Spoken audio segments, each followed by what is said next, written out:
تیسرا جوابی حملہ۔ ایران کے جوابی حملوں میں 26 اسرائیلی زخمی۔ ایران کا 2 اسرائیلی طیارے مار گرانے کا دعویٰ سامنے آیا ہے۔ خاتون پائلٹ کو گرفتار کر لیا گیا ہے۔ ایرانی میزائل حملوں سے 5 مقامات پر تباہی ہوئی۔ ایران کے داغے گئے میزائلوں سے اسرائیل میں کئی مقامات پر تباہی کا سما ہے۔ اسرائیل کی وزارت دفاع کے قریب بھی آگ لگ گئی ہے۔ ایران نے آپریشن کا نام وعدہ صادق 3 رکھ دیا۔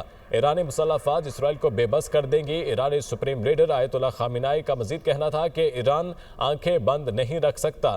ہماری فوج تیار ہے اور ایرانی قوم فوج کے ساتھ کھڑی ہے۔ اسرائیل کو بڑا نقصان اٹھانا پڑے گا۔ اسرائیل نے اپنے 2 طیارے مار گرائے جانے کی تصدیق کر دی ہے۔ ایران نے اسرائیل کے فوجی اڈوں اور ایئر بیس کو نشانہ بنایا۔ یروشلم میں امریکی سفارت خانے کے عملے کے اہل خانہ کو شیلٹرز میں جانے کی ہدایت بھی کی گئی ہے۔ اسرائیل کا اصفہان میں ایرانی جوہری پلانٹ کو تباہ کرنے کا دعویٰ بھی سامنے آیا ہے۔ ایران کے حملوں کے نتیجے میں اسرائیل میں عمارتیں لرز رہی ہیں۔ ایران کا اسرائیل کے F-35 طیارے کو بھی نشانہ بنانے کا دعویٰ۔ اسرائیلی دفاعی نظام ایرانی میزائلوں کو روکنے میں ناکام۔ ایران اسرائیل جنگ۔ اقوام متحدہ کا ہنگامی اجلاس شروع۔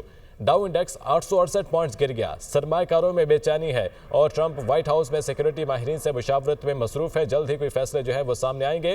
سعودی ولی عہد اور امریکی صدر میں ٹیلی فونک رابطہ۔ اسرائیل پر جوابی حملہ۔ ایران میں جشن کا سما ہے۔ اسرائیل کو حملے روکنے میں مدد کر رہے ہیں۔ ایران کے زیادہ تر میزائل فضا میں تباہ کر دیے۔ وزیر دفاع نے مزید کہا ایران کو خمیازہ بھگتنا پڑے گا۔ روسی صدر کا ایرانی صدر اور اسرائیلی وزیر اعظم کو فون۔ صدر پیوٹن کی اسرائیل ایران تنازع حل کرنے کے لیے ثالثی کی بھی پیشکش۔ ایران اسرائیلی جنگ کے باعث انٹرنیشنل سٹاک مارکیٹ جو ہے وہ بری طرح سے متاثر ہے۔ سلامتی کونسل کا ہنگامی اجلاس بھی جاری ہے۔ روس کے اسرائیلی حملے کی مذمت اور جارحانہ اقدامات کو قبول کرنا عالمی امن کے لیے سنگین خطرہ ہے، ایسا کہا گیا روسی ایلچی کی جانب سے، جبکہ اسرائیل کے ایران پر حملوں کی بھرپور مذمت کرتے ہیں۔ الجیریا کی جانب سے بیان جاری ہوا، عالمی برادری اشتعال انگیزی کے ساتھ کھڑی نہیں ہو سکتی۔ اسرائیل کے ایران پر حملوں کا کوئی جواز موجود نہیں۔ اسرائیل کے ایران پر حملوں کی بھرپور مذمت کرتے ہیں۔ مذاکرات سے پہلے اسرائیل نے ایران پر حملے کیوں کیے؟ الجیرین مندوب۔ سلامتی کونسل کا اجلاس جاری ہے۔ پاکستان کے اسرائیلی حملوں کی شدید مذمت۔ ایران کو اپنے دفاع کا حق حاصل ہے۔ پاکستانی مستقل مندوب عاصم افتخار نے مزید کہا ایران پر اسرائیلی جارحیت ناقابل قبول ہے۔ اسرائیل عالمی قوانین کی خلاف ورزی کر رہا ہے۔ عالمی برادری کو اسرائیلی جارحیت کا نوٹس لینا چاہیے۔ اسرائیل نے غزہ میں معصوم بچوں کو بے دردی کے ساتھ قتل کیا۔ عاصم افتخار نے مزید کہا اسرائیل مسلسل عالمی قوانین کی دھجیاں بکھیر رہا ہے۔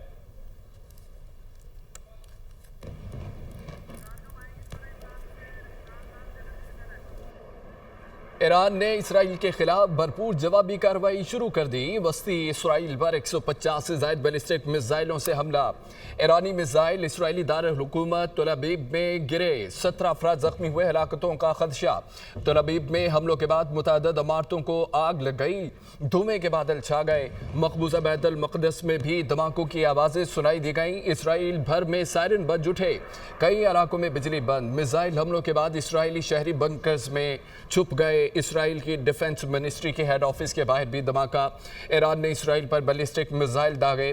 اسرائیلی ڈیفنس فورس کی تصدیق، ایران کا 2 اسرائیلی طیارے مار گرانے اور خاتون پائلٹ کو گرفتار کرنے کا دعویٰ۔ جوابی حملوں کے بعد ایران میں جشن۔ ایران اسرائیل جنگ پر اقوام متحدہ کا ہنگامی اجلاس بھی شروع ہے۔ آپ کو بتائیں کہ امریکی عاشربات میں اسرائیل نے نئی جنگ چھیڑ دی۔ اسرائیل کے 200 جنگی طیاروں اور میزائلوں سے 8 مقامات پر 100 سے زائد اہداف پر حملے کیے گئے۔ ایرانی آرمی چیف، اہم کمانڈرز، ایٹمی سائنسدانوں سمیت 78 افراد شہید ہو گئے، 329 زخمی ہوئے۔ ایٹمی تنصیبات، پاسداران انقلاب کے ہیڈ کوارٹرز اور فوجی قیادت کی رہائش گاہیں نشانہ بنی ہیں۔ اسرائیلی حملوں میں 6 جوہری سائنسدانوں کی شہادت کی تصدیق بھی کی گئی۔ تہران، قم، تبریز، اصفہان، ارمینہ، مراغہ اور اہواز پر میزائل حملوں کے بعد لڑاکا طیاروں سے بمباری کی گئی۔ اسرائیل کا نیتنز میں ایران کی اہم جوہری تنصیب پر دوبارہ حملہ کیا گیا، بڑا نقصان پہنچنے کا دعویٰ، اور ہمدان میں ایرانی فضائیہ کے نوحہ ایئر بیس کو بھی نشانہ بنایا گیا۔ ایران نے ملک بھر کے دفاعی نظام کو فعال کر دیا۔ ایرانی دفاعی نظام نے تہران کے جنوب میں اسرائیلی میزائلوں کو ناکام بنایا۔ ایران کے دفاعی نظام سے